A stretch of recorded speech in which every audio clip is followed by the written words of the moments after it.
Welcome everybody back to Forza Motorsport, and today we're taking a look at the 2021 McLaren Sabre. So this was unveiled in December of 2020 and it is based on the Senna.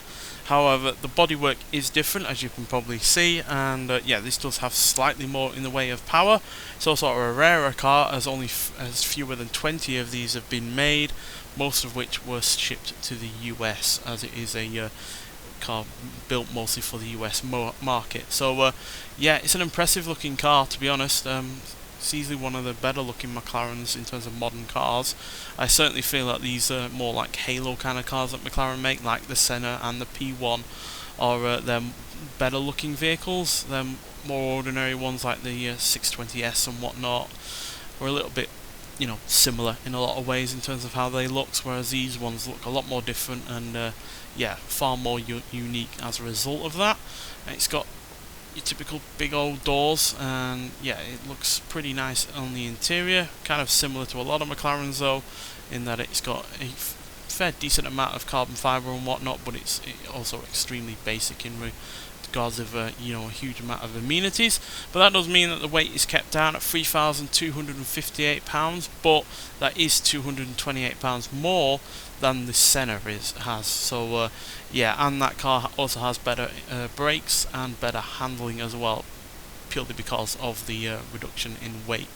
While also the spoiler on that car is you know, quite an active spoiler, whereas this looks more like a fixed spoiler. It does look impressive though, no doubt about that, and I do like the two-tones colour scheme with the blue, you know, accentuating the edges of the bodywork.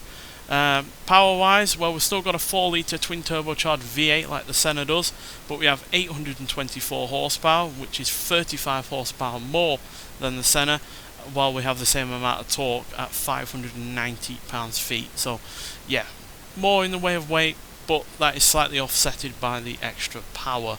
But obviously the extra weight does negatively affect the handling and the braking, which yeah, is certainly not something you can offset with extra horsepower. So yeah, very rare car, very striking looking car, but nonetheless, let's get out onto the track and see what this car can do. Right, so here we are at Watkins Glen Full Circuit, so we'll hear the car for a little bit first and then we'll talk about it some more.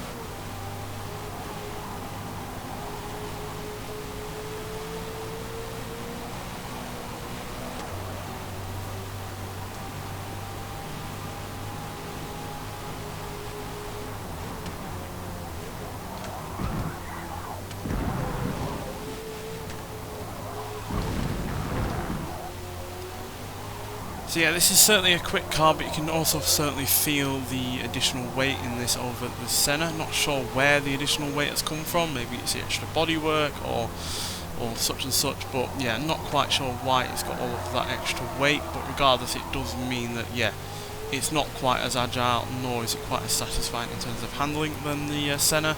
I've also noticed in racing that this does have more in the way of understeer as well. Again, not sure why. Maybe the reworked bodywork just isn't providing as much in the way of downforce at the front than the Senna does, but yeah, regardless, yeah, it's by no means the better of the handling cars. Does feel its additional weight, but still, it's far from a slow car in a straight line. 0 to 60 is dealt with in 3.1 seconds, and 0 to 100 is dealt with in 5.7 seconds, and it will go to a top speed of 218 miles an hour.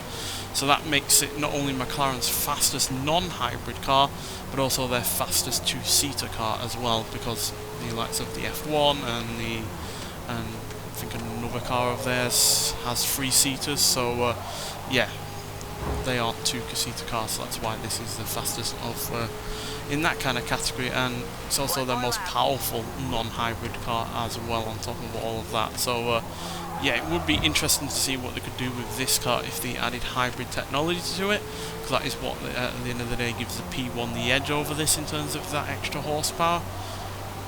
But regardless, it is still a quick car in a straight line, and even though it's not as good in terms of handling as the Senna, it still is a good handling car regardless. You know, it's not a you know, it's not driving like a truck, for instance, but it still isn't quite as satisfying as the Senna, which is a little bit of a shame. But still, it's a good looking car. It's certainly rare enough for the fact that it's going to attract the kind of people that want, you know, a rare car of this kind of caliber.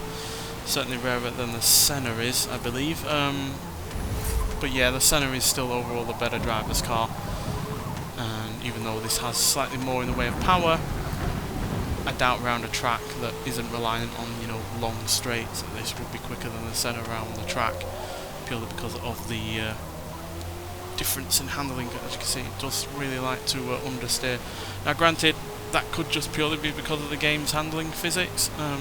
It does feel a bit, you know, unlikely that this would handle the way it does on this game in real life, purely because, you know, McLaren have done plenty of cars in the past that have handled beautifully.